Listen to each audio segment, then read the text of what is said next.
A cidade que ouve. Era para ser uma cidade fantasma, o tipo de lugar que você encontra num mapa velho com o nome quase apagado pela umidade e as marcas do tempo. Mas quando passei pela placa enferrujada que dizia "Bem-vindo a São Leonardo do Itacuruçá", tive a impressão oposta, não de morte, mas de vigília. Como se os prédios ainda respirassem, como se alguém estivesse de olhos abertos por trás de cada janela, esperando eu baixar a guarda. O céu estava coberto por nuvens densas, cinzentas, imóveis. Parecia uma pintura mal acabada. E o ar era grosso, úmido, com um cheiro de ferrugem e bolor. Mas não era isso que me incomodava. O que me incomodava era o som, ou a ausência dele. Nenhum pássaro, nenhum vento, nenhum estalo de madeira velha. Somente o barulho dos meus próprios passos e a respiração abafada dentro da máscara. A cidade inteira estava em silêncio absoluto. Um silêncio forçado, como se alguma coisa estivesse pressionando o ambiente com as duas mãos. Souto havia me alertado. A cidade morreu em 1989. Mas o rádio local nunca parou de transmitir. Ele me mostrou a gravação no quartel. Ondas curtas, 39,4 kHz, sinal contínuo. Só que não era música, nem notícia. Era um zumbido constante, intercalado por fragmentos de palavras em português, inglês e uma língua que ninguém conseguiu identificar. A cada 2 minutos repetia um nome diferente. Nomes de pessoas desaparecidas, gente que jamais teve ligação com São Leonardo. Alguns estavam vivos. Outros, inclusive um colega de missão meu, o Teixeira, estavam mortos. E mesmo assim, a voz da rádio os chamava. Quando perguntei para Souto por que ele só disse: "Porque agora ela está te ouvindo também." Estacionei a Hilux do Exército no fim da rua principal. Todas as portas estavam abertas. Não havia sinais de violência nem corpos, mas os fios de energia ainda estavam conectados. A torre da rádio continuava erguida, e no alto, preso com arame, havia um pedaço de carne seco, humano, ainda pingando. Desci com a AG-3 no ombro e a pistola no coldre. Ana estava esperando dentro da antiga delegacia. Fazia 3 dias que ela estava infiltrada na cidade. O protocolo de silêncio era absoluto. Só nos comunicávamos por rádio direcional de pulso, com codificação de ruído binário. Quando entrei, ela não disse nada. Só me entregou uma fita cassete. "Ouça isso." Coloquei no gravador militar. O chiado era quase ensurdecedor. Mas por trás do ruído havia algo. Alguém chamando. Uma voz masculina, baixa, repetindo meu nome. "Elias, Elias. Você já esteve aqui." Olhei para Ana. "Esse som está vindo do centro?" Ela fez que sim. A antena principal. A torre ainda transmite em ciclo, mas o estúdio foi abandonado. Ninguém pisa lá desde o colapso, mas os transmissores continuam sendo alimentados. A fonte está dentro da cidade, embaixo dela. Peguei o gravador de volta e pausei a fita. A sensação de estar sendo observado aumentava com cada segundo. Como se a cidade me estudasse, não o contrário. Ana então disse algo que me gelou. Na última noite a rádio transmitiu minha voz, mas eu não falei nada. "Tem certeza que era sua voz?" Tinha uma gravação de mim, cantando. Uma música que minha mãe cantava para mim quando eu era criança. Eu nunca vi Ana tremer. Mas ali, ela segurava a própria mão com força, como se precisasse lembrar que ainda era ela. Coloquei o gravador no bolso do colete. Vamos achar essa porra de fragmento e vamos enterrar esse lugar de vez. A entrada da torre de rádio ficava no alto de um morro que dominava a cidade. A trilha era coberta por mato denso, mas o caminho em si parecia bem cuidado demais para um lugar abandonado há décadas. Havia marcas de passos recentes, grandes demais para serem de Ana. E por várias vezes vi formas nas árvores, não vultos, mas padrões, sombras entrelaçadas formando algo como rostos imóveis, esculpidos no espaço. Fui o primeiro a entrar. A porta da torre estava aberta, mas parecia que havia sido arrancada por dentro. Lá dentro, tudo estava exatamente como Souto havia descrito. Painéis antigos, computadores sem monitor, gravadores analógicos, fita magnética espalhada no chão. E no centro da sala principal, um corpo, ou o que sobrou dele. Estava seco, curvado numa posição impossível, com as mãos cobrindo os ouvidos, a boca aberta. A pele tinha rachaduras negras, como se tivesse sido ressecada por micro-ondas. No peito, gravado a fogo, havia um símbolo. Um círculo dividido em 3 faixas concêntricas, com traços irregulares saindo das bordas. Eu já tinha visto algo assim antes, na Missão do Sul, no culto das 3 vozes. Mas ali o desenho parecia mais vivo, pulsava sob a carne mesmo depois da morte. Esse é o radialista, disse Ana, ajoelhando-se ao lado do cadáver, o último a transmitir. Segundo os registros, ele nunca saiu da cabine. Morreu em 1989. Mas esse corpo não tem nenhuma década. Passei a mão pela parede, quente, como se alguém tivesse ligado os transmissores há poucos minutos. Se ele está morto, por que a voz continua transmitindo? Ela apontou para a cabine de som. A gente vai ter que entrar lá para descobrir. A porta da cabine estava trancada por dentro. Usei o pé de cabra tático para forçar. Quando ela cedeu, fomos engolidos por um som grave e constante. Não era um ruído comum. Era físico. A frequência se espalhava pelo ar, vibrando os ossos. Os olhos ardiam. A garganta secava. No centro da cabine, um microfone antigo, ainda ligado, pendia do teto. Ao lado, um gravador de rolo que não parava de girar. A fita estava em loop, um trecho de poucos segundos sendo repetido eternamente. Ele está abaixo. Ele escuta por dentro. Ele quer que você diga seu nome. E então algo novo. A fita parou. Sozinha. Silêncio. E uma voz clara, feminina, saindo do alto-falante rachado. Ana, você já falou demais. Ela recuou, olhos arregalados. Olhei para o microfone. Ainda estava ligado, mas ninguém do lado de lá. Pelo menos ninguém visível. Desliga, ordenei. Mas quando Ana tentou puxar o plugue, a fita girou sozinha novamente. E dessa vez, era a minha voz. Não uma imitação. Era uma gravação minha, da missão no Amapá 2 anos atrás. A voz dizia, deixa. A gente nunca sai inteiro dessas missões. Às vezes é melhor perder um pedaço. Eu disse aquilo para Souto quando achei que fosse morrer. Essa fita não podia existir. Olhei ao redor e percebi.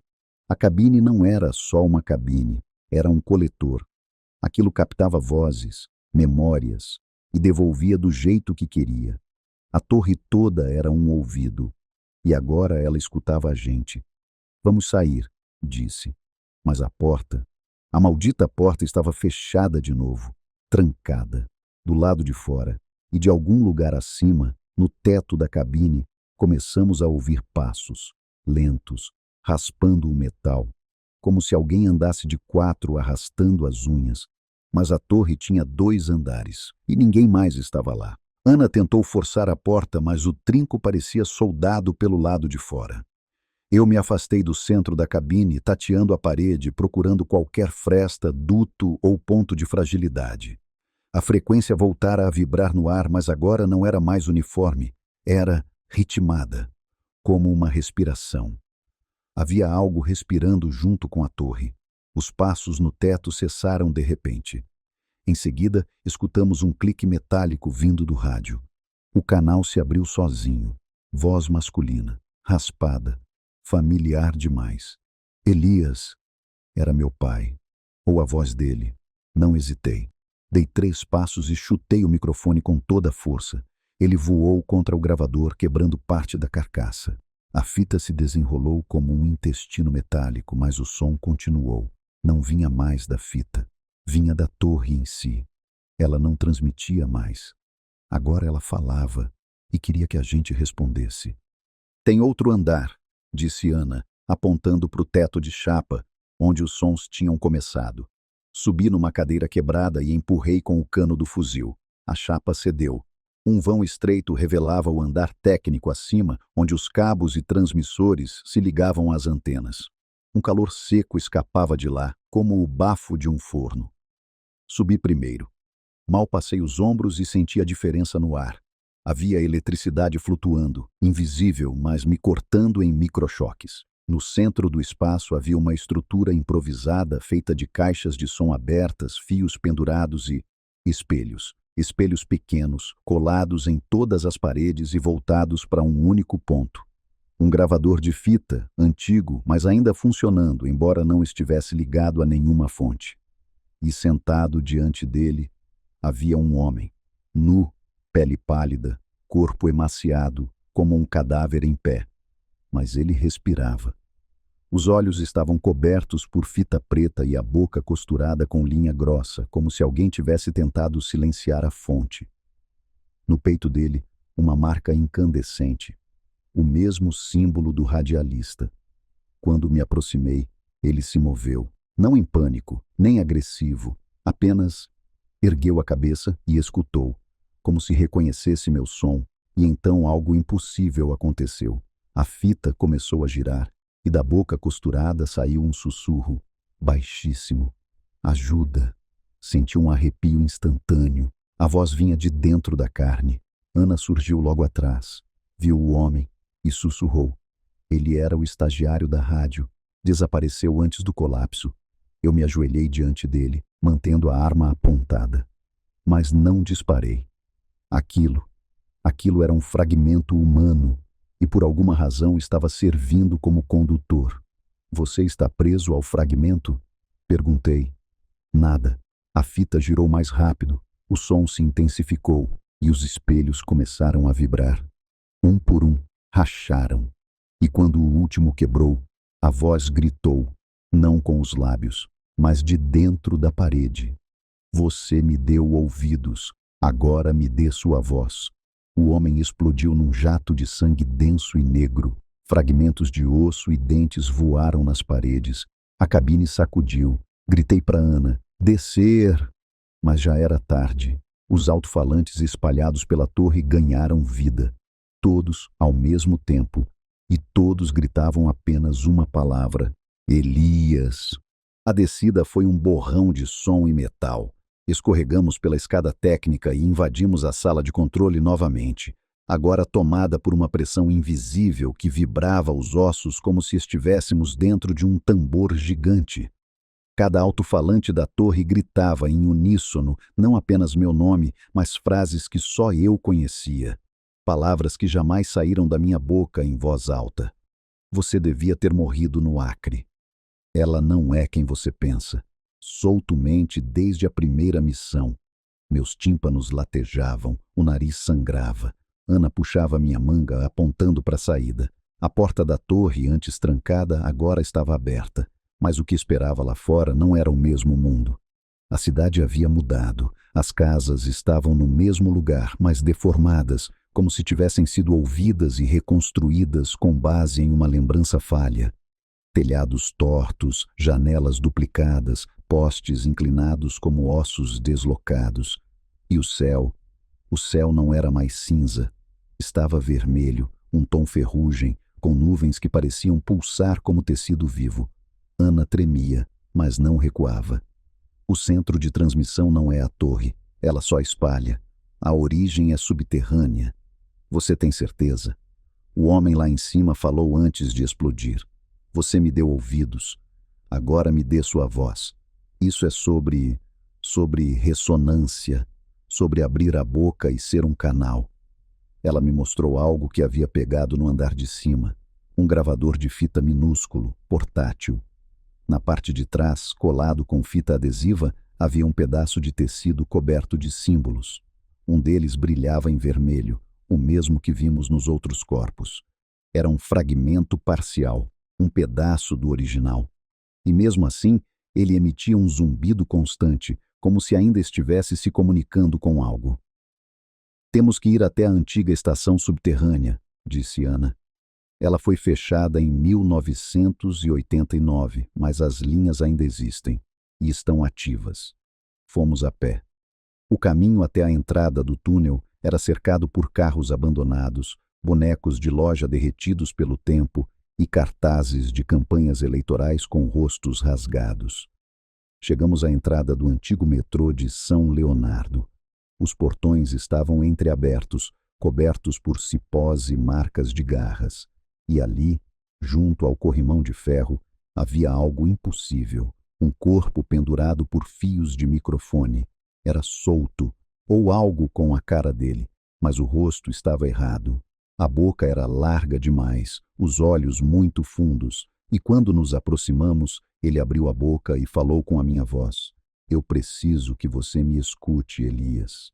Atirei 2 vezes no peito. A coisa caiu, mas continuou se contorcendo. Ana disparou no crânio, encerrando a conversa. Descemos, degrau por degrau, cada passo afundando na umidade do concreto. Lá embaixo, o som era total. Não havia silêncio nem ruído branco, só presença.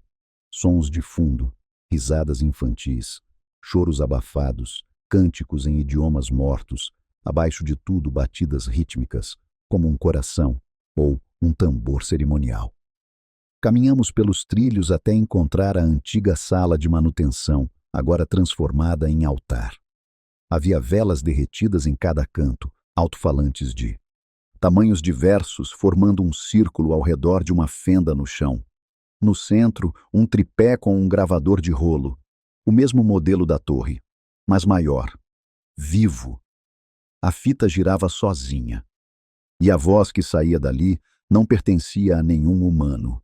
Era feita de muitos tons, muitos timbres.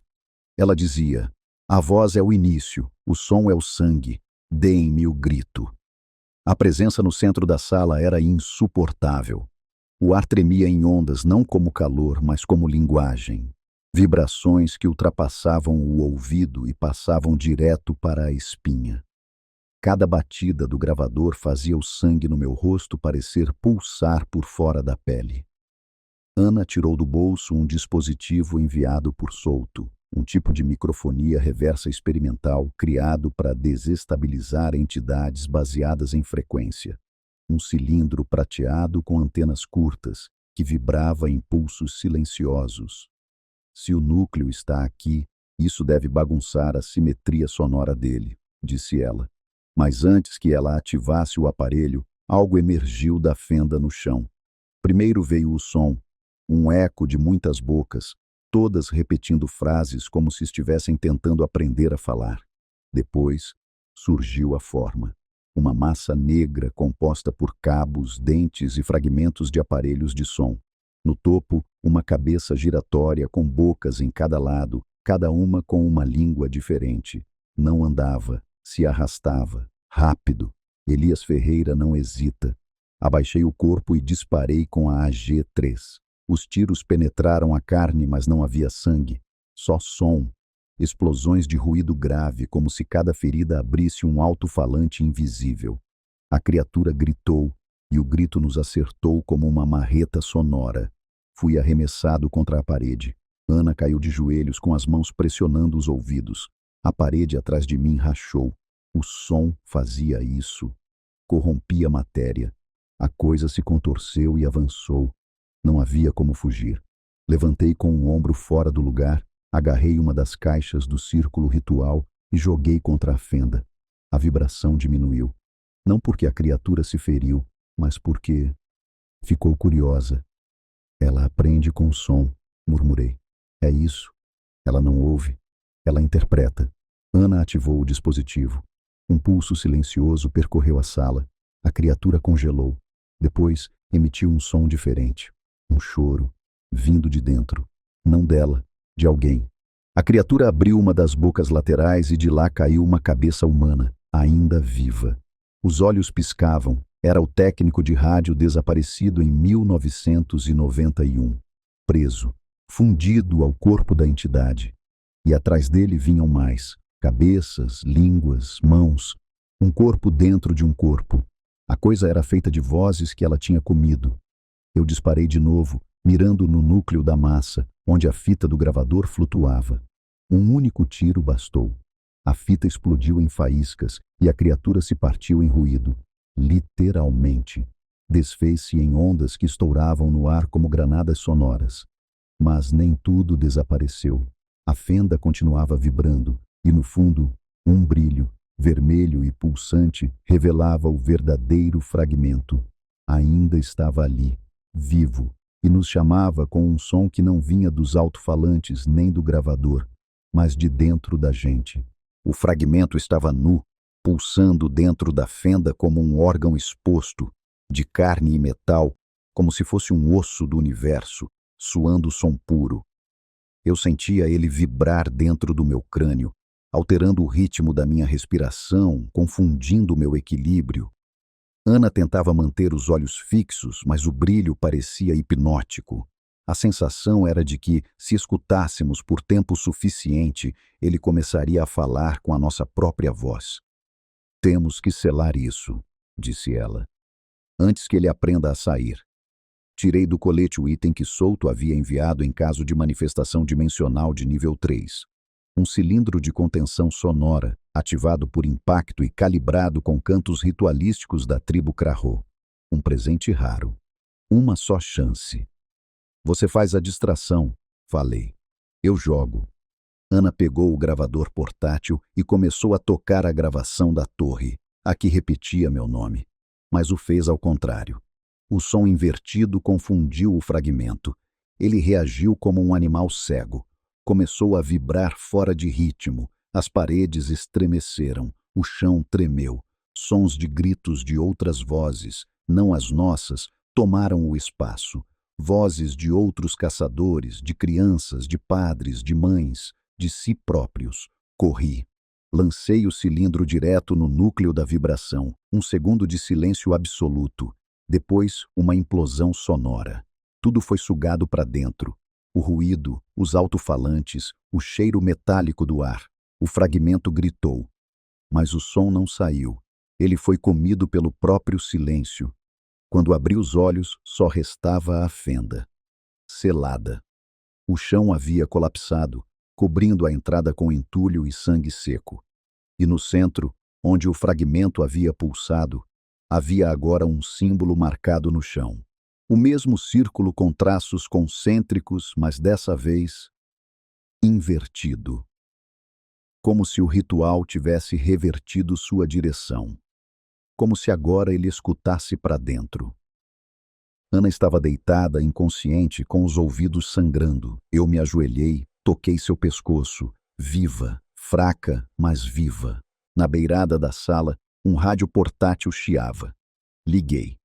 Um único som saiu, a voz de Souto. "Elias, tem coisa pior vindo do norte. Pegue o fragmento se conseguir, e suma daí antes do entulho cantar." Olhei para o centro da sala. Não havia fragmento físico, mas algo ali ficou impregnado no ar. E parte de mim sabia. Eu tinha trazido um pedaço para dentro. Consegui carregar Ana até a superfície. O ar lá fora estava diferente. Não limpo, nem normal, mas mais silencioso. Não o mesmo silêncio sufocante de antes. Agora era um silêncio de ausência. De algo que se foi, mas deixou marca. Como um eco preso na pele. A cidade continuava ali, mas as distorções visuais haviam cessado. Os prédios estavam novamente imóveis. As sombras não se mexiam mais, mas havia uma mancha escura no céu. Uma espécie de rachadura no espaço acima da torre da rádio, como se a realidade tivesse sofrido uma distorção permanente. Coloquei Ana no banco de trás da Hilux. Seus olhos abriram devagar. "Acabou?" Ela sussurrou. "Não." Liguei o motor e peguei a estrada de terra que levava de volta à rodovia.